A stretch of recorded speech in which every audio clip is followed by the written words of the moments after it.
Salam Bu Gadis, berikut saya akan presentasikan tentang rencana Indonesia Maju. Jadi yang pertama itu pemberantasan korupsi. Nah, jadi di setiap negara maju itu memiliki lembaga yang dapat diandalkan. Itulah salah satu hal pertama yang harus dimiliki oleh negara berkembang. Jadi khususnya di Indonesia ini tingkat korupsi itu masih tinggi. Jadi apa sih yang harus dilakukan itu?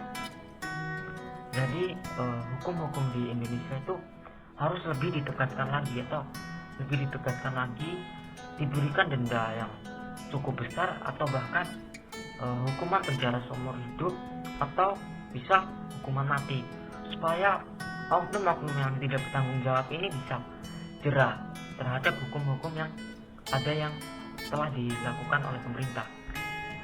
Jadi yang kedua, yang selanjutnya itu tenaga kerja yang berpendidik. Nah, tenaga kerja yang berpendidik ini sangat dibutuhkan. Jika tidak, maka untuk mencapai kemakmuran akan sulit. Nah, dengan kita pendidikan kita yang berkualitas, di suatu saat nanti kita bisa mendapatkan pekerjaan kita yang layak dan mendapatkan gaji yang memadai untuk kehidupan kita sehari-hari. Dan untuk mencari pekerjaan itu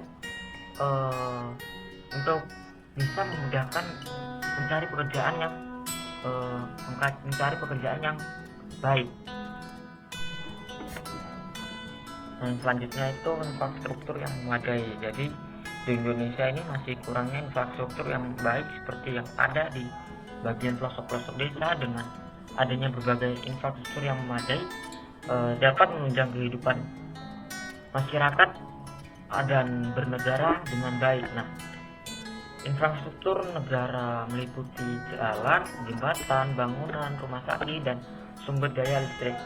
Nah, tetapi sampai sekarang ini masih banyak di desa-desa bagian pelosok ini masih banyak yang tidak mendapatkan jalan dengan baik, rumah sakit atau puskesmas, sumber daya listrik yang masih kurang.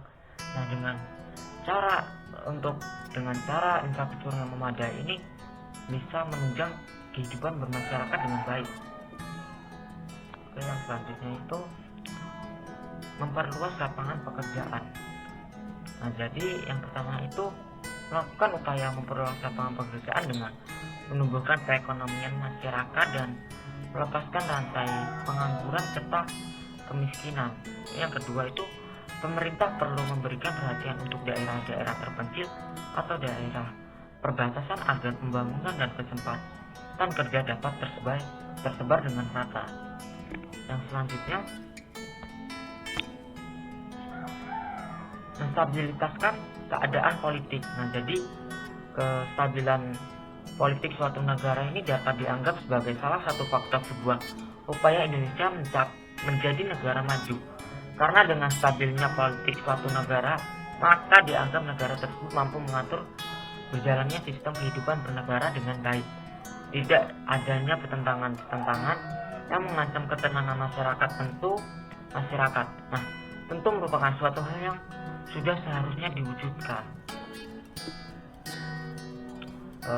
Caranya itu dengan di dalam politik itu harus terdapat orang-orang jujur, orang-orang pintar, dan khususnya itu takut akan Tuhan. Jadi kalau orang takut akan Tuhan, maka mereka akan melakukan pekerjaan di bidang yang mereka jalani ini pasti dengan ketulusan hatinya.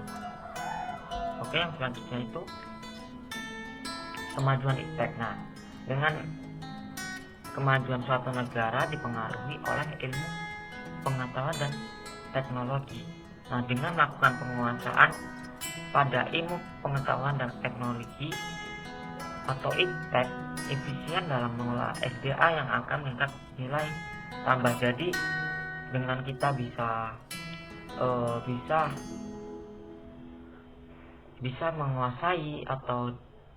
menguasai di bidang kemajuan iptek ini, kita bisa melakukan hal-hal yang baru. Kita bisa mengelola sumber daya alam ini dengan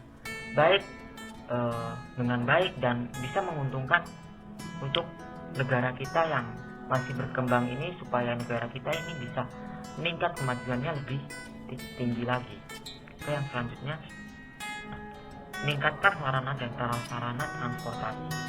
Nah, jadi memiliki sistem transportasi yang baik merupakan salah satu wujud indikator negara maju. Suatu keharusan bagi Indonesia untuk meningkatkan sarana dan prasarana transportasi demi terwujudnya suatu sebagai negara maju.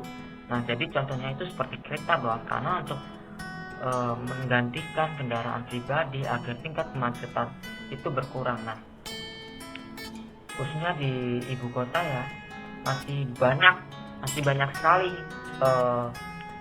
kemacetan yang bikin masyarakat itu sangat kesulitan untuk melakukan atau perjalanan yang mereka lakukan. Nah, jadi dengan adanya seperti sarana dan prasarana transportasi yang baik, nah kita bisa mengurangi kemacetan yang berada di ibu kota atau bahkan di kota-kota lain.